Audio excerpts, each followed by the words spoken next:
Hi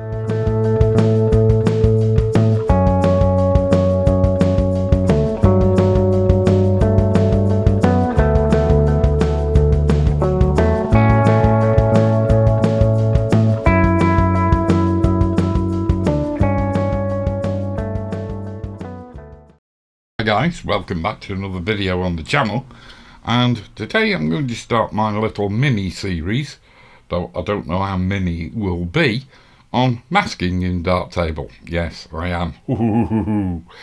So I want to just cover one or two little basic things, and then we'll have a look at parametric masking, just the very basics, and then I'm going to introduce you to the concept of the pixel pipe and creating adjustments that we can hand over to modules further up the pipeline in the form of a raster mask. Okay, so I think you might have a bit of fun with this one. So let's get started. We're looking at an image here, and it doesn't matter what Darktable module you've got open. The majority of them have these masking options along the bottom. So what do they fundamentally mean? So this one here is off. That means there's no masking. So basically if we make an adjustment, oh dear God, if we make an adjustment, that's all we can do. Alright, so there's no masking involved. If you've got a drawn mask on there, it will disappear when you click the cross, but it will be still stored as a shape over here in your mask manager, so you can go and re-invoke it again should you click that X button by accident, which of course you never will you? So the next masking option we've got is uniformly. Now, what does uniformly mean? It basically means the same as this, which was no mask at all, so we can put adjustments on, but what we get is a blend mode change ability, plus we have a opacity change ability. Okay, so if I was to re-zero all that and come back to uniform, I could say I'll take the exposure up a little bit, but then I might want to add a little bit of poke. See, if I take the black level correction up, I get more contrast. If I take the black level correction down, I get less contrast.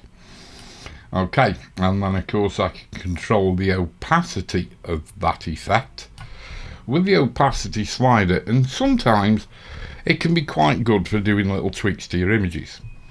So let's go and re-zero that and look at the other facility in uniformly, and that's blend mode. So what can we do with blend mode? Let's not put any adjustments in. Let's just swap out the normal blend mode for, let's say, multiply. Oh dear. And then what we could do is basically turn it down a little bit so we get some of the previous image showing through, because what you have to remember is the way the pixel pipe works. It works from the bottom upwards, and we have an input and an output. The output of the bottom module in the pixel pipe is the input for the next module up in the pixel pipe order. Got it? We can also change the fulcrum. Okay, that's made it real super contrasty, And let's go and add a little bit of lightness, and then let's turn the black level correction down a bit, change the fulcrum slightly, and there you go. And you see, you could throw that up on social media and everybody would be raving about it, because it's super contrasty, super saturated, and totally unrealistic. But well, there you go. Okay, so that's off, and that is uniformly done, dusted, covered, finished with. Although, as I said, when you're in a hurry, this uniformly can be quite useful. So those are the two simple ones. Next we have drawn masks. Next to that we have parametric masks, and next to that we have the one you usually see me go to, and that is drawn and parametric. And we're going to be creating some adjustments using drawn and parametric masking a little bit later on, and I'm going to show you how to hand that adjustment, including the parametric adjustments, up to modules higher in the pipeline in the form of a raster mask. Yes, I am. But first of all, we've got another little bit of explaining to do. So when we are in drawn masking, we can obviously gain access to shapes we can draw. So I can go and draw a circle on here, and there is my circle, and we can go and have a look at the mask for that circle, and that's all well and good. And just to show you what I said earlier was true, if I turn this off, I'm back to my image, but guess what? Over here in the mask manager, I've still got my circle, and if I go into group exposure, circle number 1, and all I need to do is come back into shape masking, and there it is. Yeah, so I told you, even if you delete the mask by accidentally hitting there, you can still get the drawn shape bit back. Now I thought if the mask was only a drawn shape, you'd be fine, but if it had any parametric content, you will have lost it. Why? Because the mask manager cannot hold on to parametric data. It doesn't see it. The mask manager is solely for drawn masks. Okay, right, so we're going to reset all of that, and I'm going to go, and instead of using an exposure module, I'm going to use a color balance RGB module, and what we will do is we will go to the subject of part of today's video, which is a basic introduction to parametric masking. So, seeing as we are looking at a color image, and seeing as we're in a scenery third workflow, we've got these really weird channels here, and we've got 1, 2, 3, 4, 5, 6, 7. But how do you know which channels to use and which channels not to use? It all depends on the job you're trying to do, but usually the whole remit of masking is image component separation. You're trying to treat part of the image separately from the rest. So what you've got to do is go through the channels, when you're trying to get used to this, go through the channels to find out which one gives the bit you're interested in the best separation from the rest of the image. And that might sound difficult, but it isn't, not really, it's real easy. Whichever channel you want to try, click on it and make sure it's the active channel, because it'll have a white line underneath it. And so all we need to do now is to hover over the scale, okay, and click the C button. And that's what detail or data from our image is contained solely within that grey value channel. So let's see again, to go back to our normal view, we'll come to red, hover over, hit C, there's the content of the red channel. So it says, C again, green, mouse over, C, there we go. C again to close it down, B for blue, hover over the scale, C, there's the blue channel. Well, you can see that in this instance, blue would be a totally useless channel to work on to try and gain any separation of this bird and the perch from the background, because there's frankly too many similar tones of blue in the dead tree, in the bird and in the background. So there you go, useless. Let's come to these three. These three channels you will always see when you're in the scene referred workflow: JZ, CZ, HZ. HZ, the H stands for hue, okay, and that should be pretty self-explanatory. CZ stands for chroma. Chroma, saturation basically, how colourful something is. Alrighty, and JZ, what do you call it? J, I have no idea. But JZ, as you can see from the hover prompt there, slider for the value channel, which is the same as the value channel out of the HSV colour space, which is fundamentally the L channel out of HSL, which is basically luminosity or luminance, value, brightness, yeah.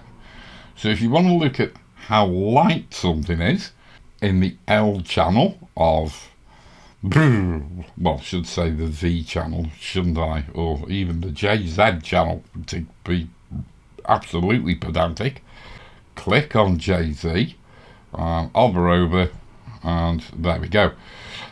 Looks a bit different from the grey channel, doesn't it? So click on CZ for saturation, hover over there, click, and what you're looking at there is a magenta to grey white mask, and the deeper and stronger the magenta colour, the greater is the degree of saturation in those pixels that are covered by the mask. And finally we've got hue, and this will confuse everybody because there you've basically got a colour map of your image. To work out, or illustrate I should say, what we can fundamentally do with these parametric channels, I'm going to head off to another image. So we've got primary red, secondary yellow, primary green, secondary magenta-ish. It is magenta, but only on the very central row of pixels in the image. I'll explain why in a second. Back to green again, secondary cyan, primary blue. But you'll notice we've got a white to neutral gradation at the bottom and a black to neutral gradation at the top. They meet on the center line. So there's only the very, very center line of this image, center row of pixels, where the colours are actually precise. So we've got colour, which can be selected by hue. We've got saturation, which can be selected by CZ, and maybe we can use the JZ channel as well. So what I want to do is to invoke a colour shift on this image, and I'm going to move the colour shift to the left until I get a nice punchy but subtle sort of Wedgwood type blue in this magenta square. But you see, I've got what I wanted, but I didn't want any of this lot. So we are going to come to parametric masking, and we're just going to try with sliders to actually keep the colour shift on that magenta square but eradicate it from everywhere else. The first thing we've got to do is sort out what colour we want to concentrate on. So or what hue I should say. So we'll come to HZ. And here's a clever thing. If I get the range picker, I get a sampler box. And ignore the one that comes on by default. I'm going to click there and I'm going to do that. Okay. And even though that square was Wedgwood blue, look at the colour it's selected. It's selected the magentas, which is what it was before I put this adjustment on. So when we use the colour picker, when we put this adjustment on, the colour picker doesn't see the new colour, it sees the underlying colour. It's looking at the module's input and creating an output. Good stuff or what? Now then, we've got a problem. You can see the rest of the image has gone pretty much back to normal. But what I want to do is I want to engage the mask. Everywhere where the mask is bright yellow, if you look in the Darktable manual, they say the mask has got a value of 1.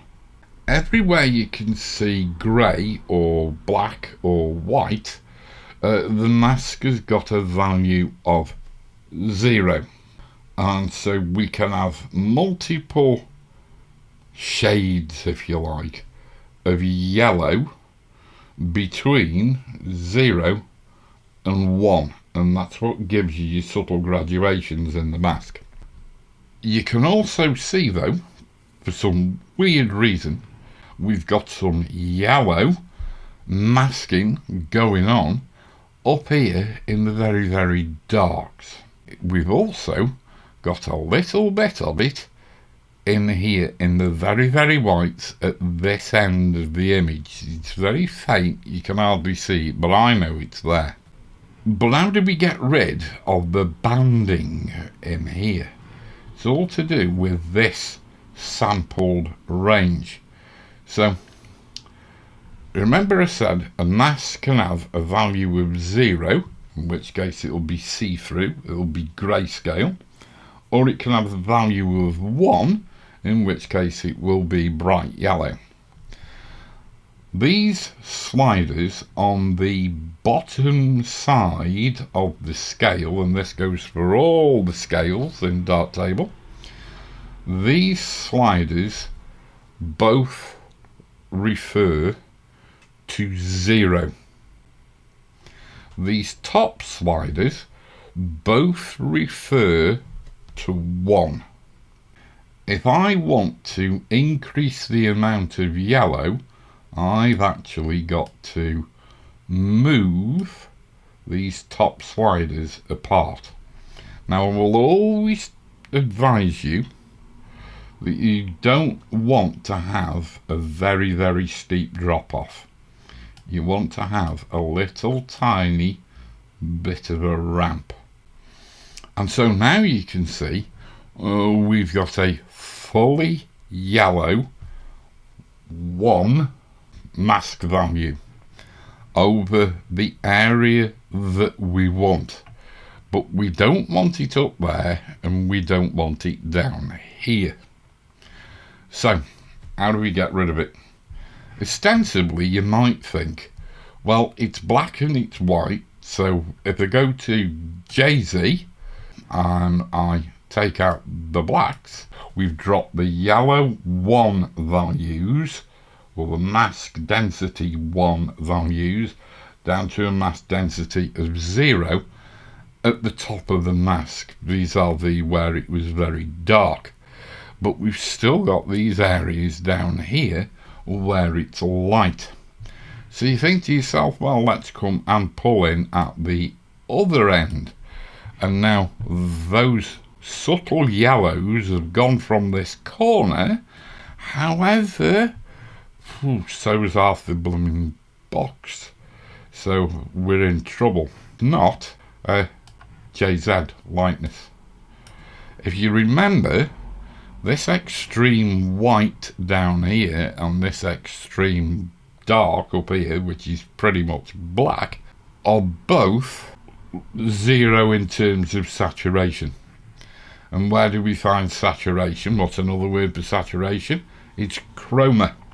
So if we come to the CZ parametric adjustment instead, and we just come to the left hand edge, this is 0 saturation. That's full saturation. This is mask density 0. This is mask density 1 over on the right. So basically we can kill both of these with a single stone just by moving these left hand sliders. So now we've got no yellow mask here and no yellow mask there. So that is fundamentally the principle behind the very basics of parametric masking. So if I now turn the mask off, you can see that I am back to my exact image as it was before, except for the center square. There's the original and there's the new one. How cool is that? Okay, so there you go. The principles, very basic, very simple terms of parametric masking. What I'm going to do now is show you how to combine drawn and parametrics to make a mask which we can't carry over with the mask manager to another module, because it will have parametric content as well as shape content. And this is the critical thing. Yes, you can go and recreate the mask, but you might not get the sliders in exactly the same position on the module you were trying to deploy it on.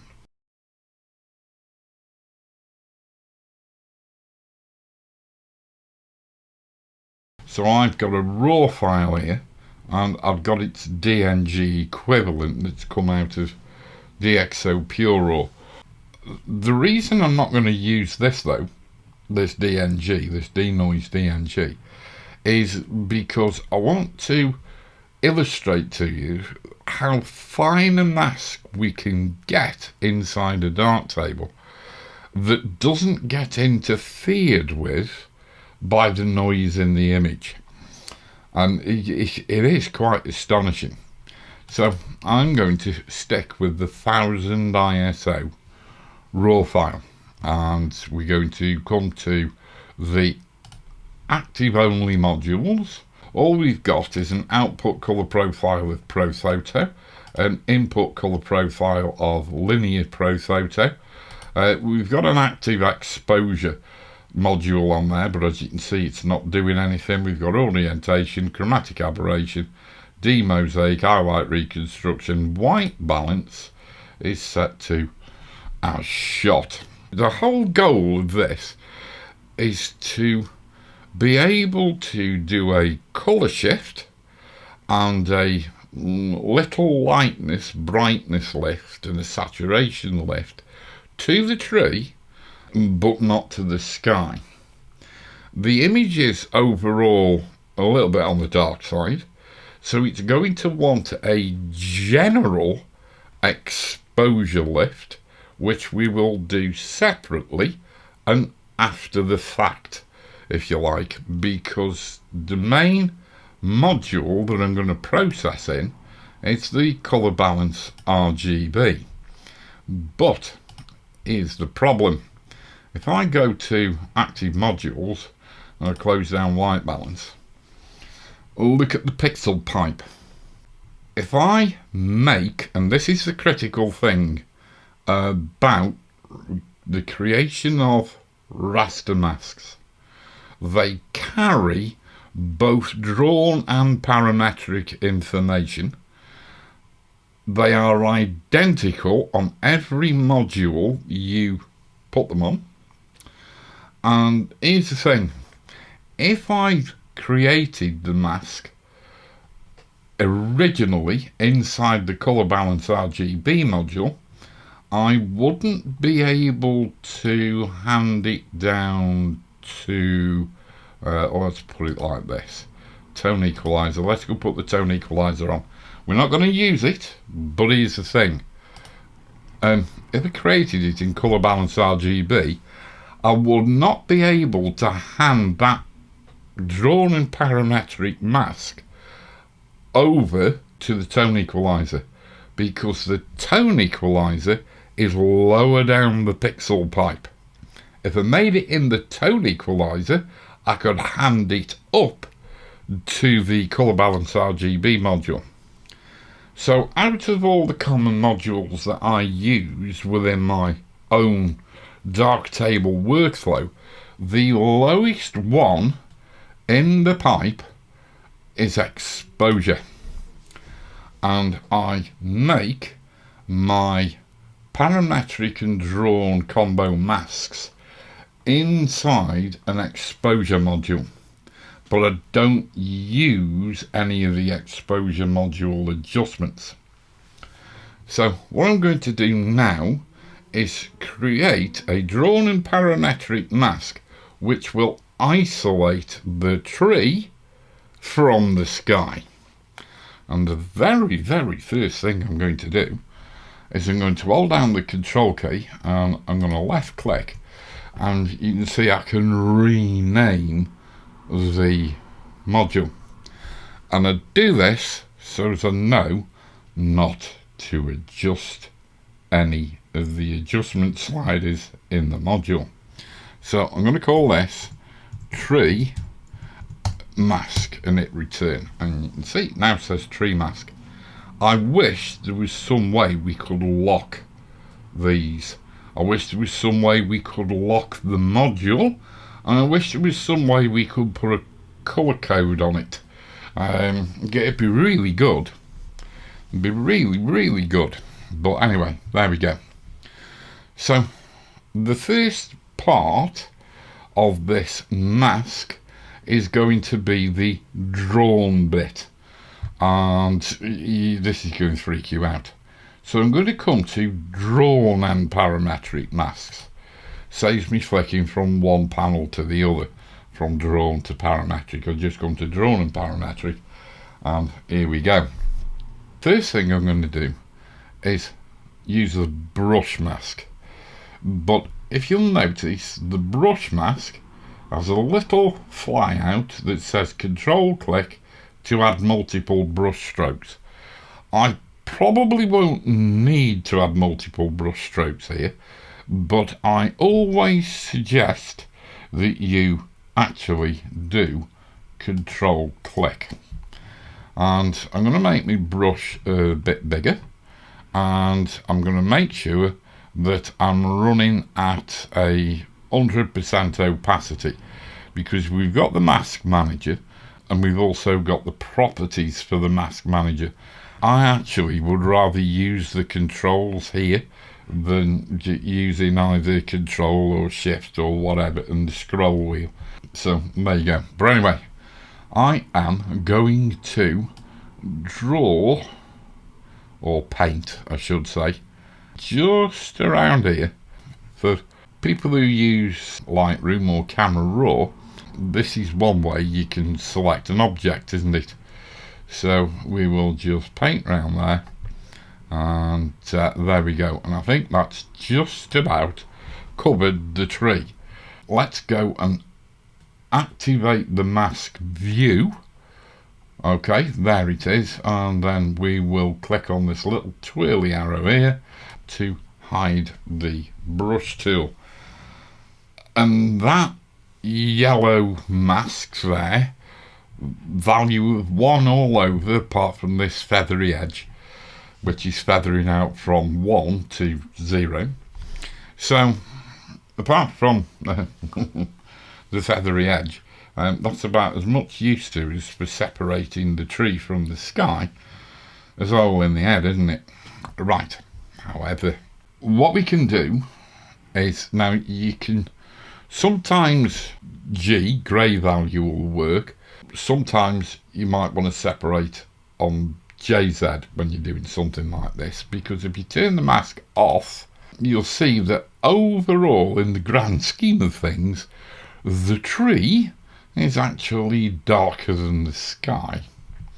So either G or JZ are the channels, if you like, the parametric channels to use. So what we'll do is we'll activate the mask, and we'll start off with G, and what we'll do is we'll grab the 0 top end, or bright pixel 0 slider. That's the 1 slider, mask density of 1. These are the this, and this slider here is the mask density 0 slider. That's this over there here. So what we'll do is we'll just grab the whole thing and move it to the left. And any minute now we'll start to see things separating out, rather like that. However, you notice how tightly bunched our points are. Now what we can do is we can use the boost factor, but all that'll do is, because we're coming left, it'll just push them closer together. When you get in a situation where you've got sliders bunched together up here, if you use boost factor, it will start to drag them to the left, and you'll get more room. So that's not going to work. We could hover over there and hit A, and that will take our inputs to log inputs. So we might be able to get a bit more control over there. But it's all going a little bit frantic as far as I'm concerned. So I'm actually going to ignore all that, and instead of using G, grey, I'm going to use JZ. Okay, well, let's get sensible.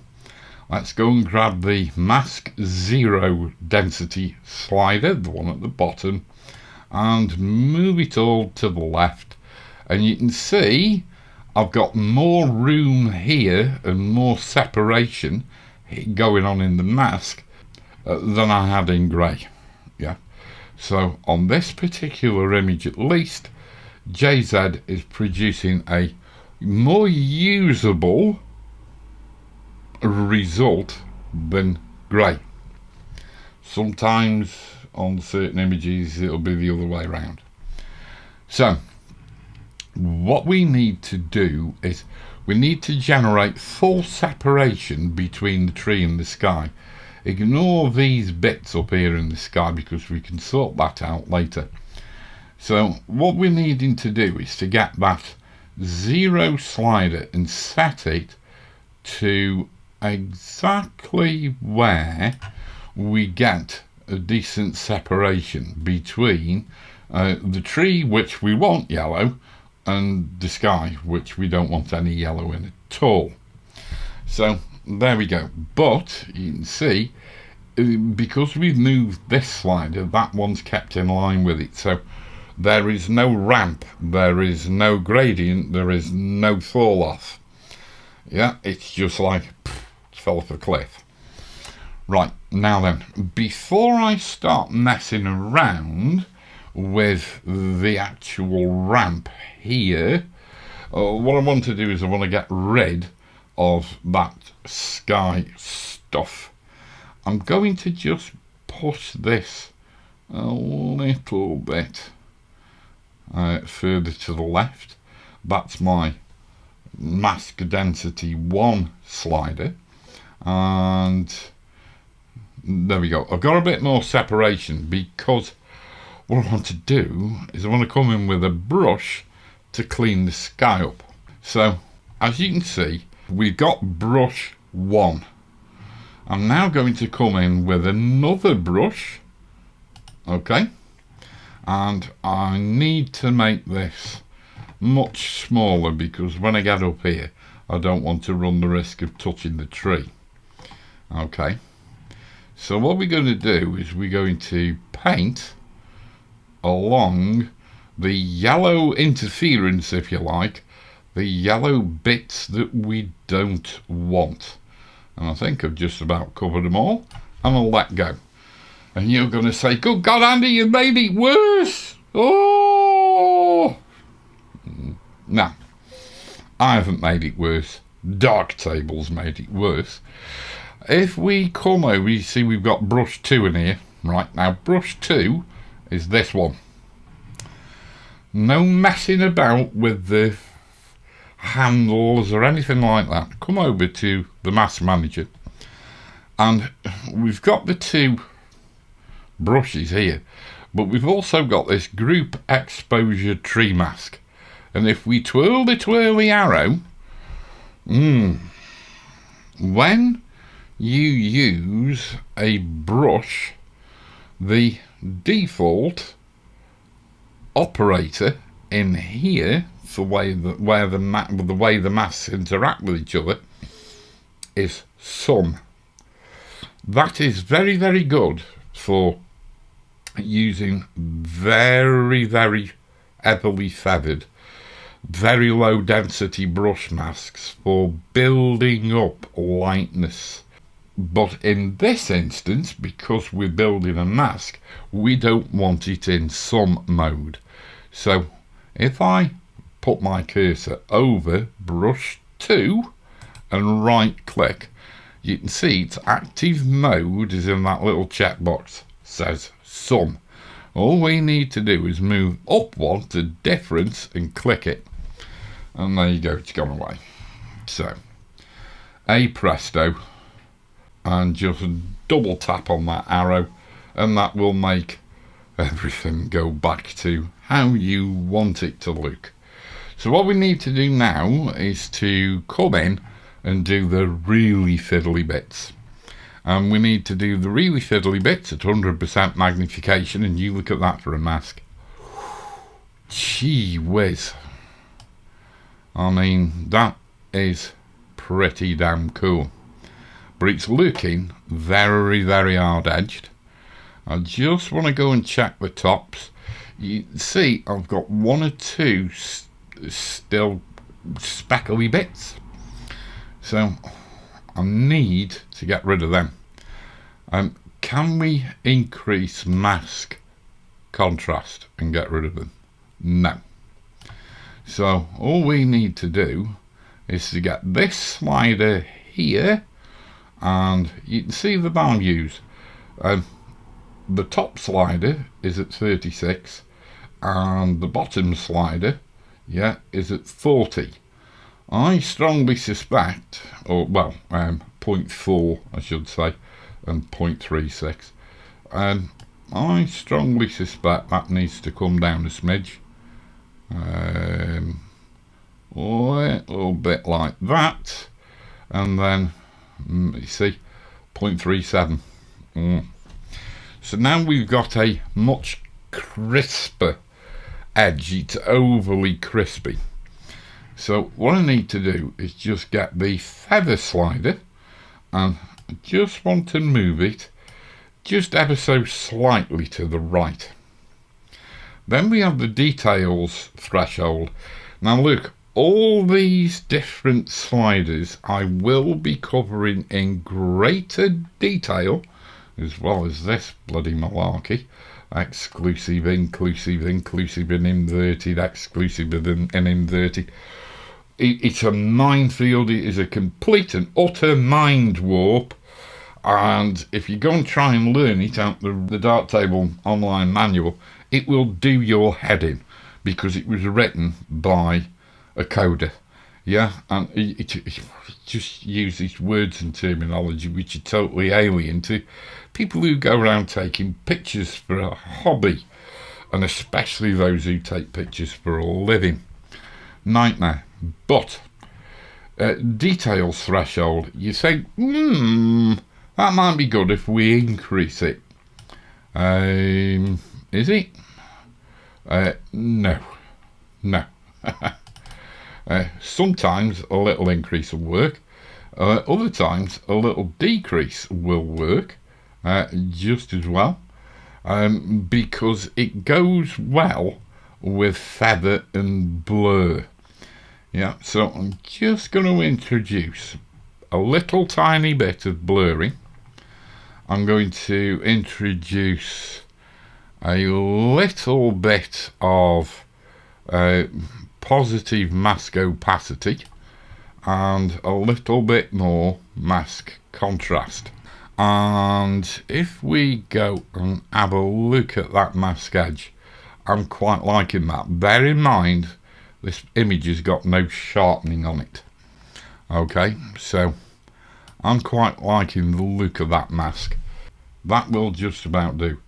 So we've got 2 brush masks, that's 2 drawn masks, and some parametrics going on as well. We could sit here and titillate this mask even more by maybe just increasing that feather radius, not by that much. Let's just try that.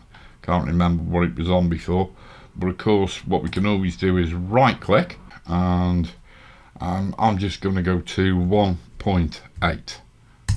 okay, and just give it that extra little bit of feather, and we can see what happens when we go and deploy this as a raster mask on the Colour Balance RGB module, which is where we're heading next. So we'll open it up, and instead of coming to any of these masking options, we go here, alrighty, and click the, it always looks to me like a football, but well, there you go. I'm stupid, so and if we go to where it says no mask used, oh dear, look here, exposure, tree mask, activate the mask, and there you go. How cool is that? We've actually got that parametric and drawn mask up the pipeline to a module above where we made it, and that to me is a complete mind warp. I think it's wonderful, but what we better do is go and utilize it and not waste any more time talking about it. I did say I was going to give it a bit of a brilliance lift. Okay, so there you can see we've gone up 25%. I'm going to give it a little bit of a hue shift to make it look a little bit more autumnal. Yeah, because it's a sycamore tree, and you can see all the sycamore seed pods coming out on the tree. And we might actually go up the global saturation a little bit. Now what we've got to do is just go and check what this mask looks like, and look at that, it is perfecto. There isn't a single halo anywhere in sight. We are going to come back to what's on and collapse the Colour Balance RGB module because it just gets in the way. There's our exposure module that contains the actual mask that we've been using as a raster mask on this layer up here, or this module up here, which is further up the pixel pipe.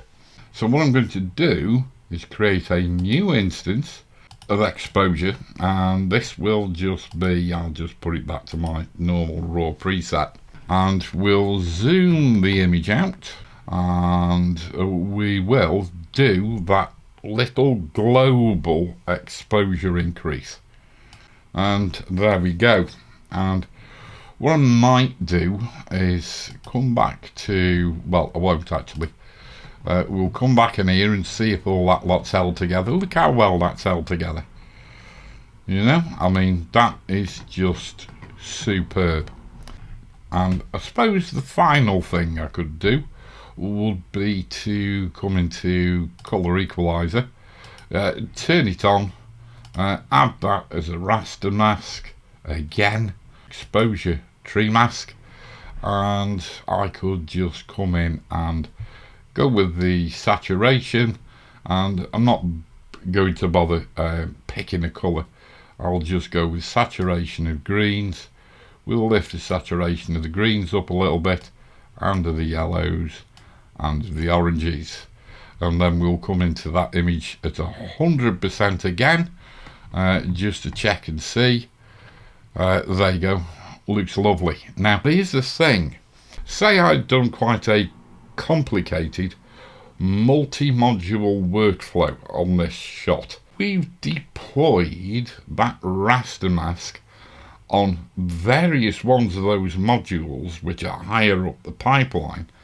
If I come back to the original exposure tree mask, I'd have to come back here, and if I made changes here or on any of the parametrics that I'd used, they would automatically show up on the screen through the rest of the modules higher up the pipe. Because don't forget, even though I am looking at making potentially adjustments in here, which I'm not going to because it's perfect anyway, but if I did find the need to make an adjustment here, I would still be viewing what's coming out of the top of the pixel pipe. Don't forget, starts here, ends there, and shows up on the screen. So I can change one thing here and it will be changed. Say I use the tone equalizer as well with that raster mask, it changed through the tone equalizer, changed through the colour equalizer, and through the colour balance RGB. I just love it, it's brilliant. But anyway, look, I've gone on way longer than I thought I was going to go on for. I hope you found this useful. If you have, it's not going to be the last Darktable masking video I ever do, believe you me. There's going to be a raft of them because it's just such a big subject. But if you're not already a subscriber, click the subscribe button, click the ringety-tingety bell, and then you'll get a notification when I put the next video up in the series. So thanks again for watching. Hope you found that useful, hope you found it interesting. So until the next time, stay safe, stay well, keep taking those pictures, guys, and I'll see you very soon. Yes, I will. See ya.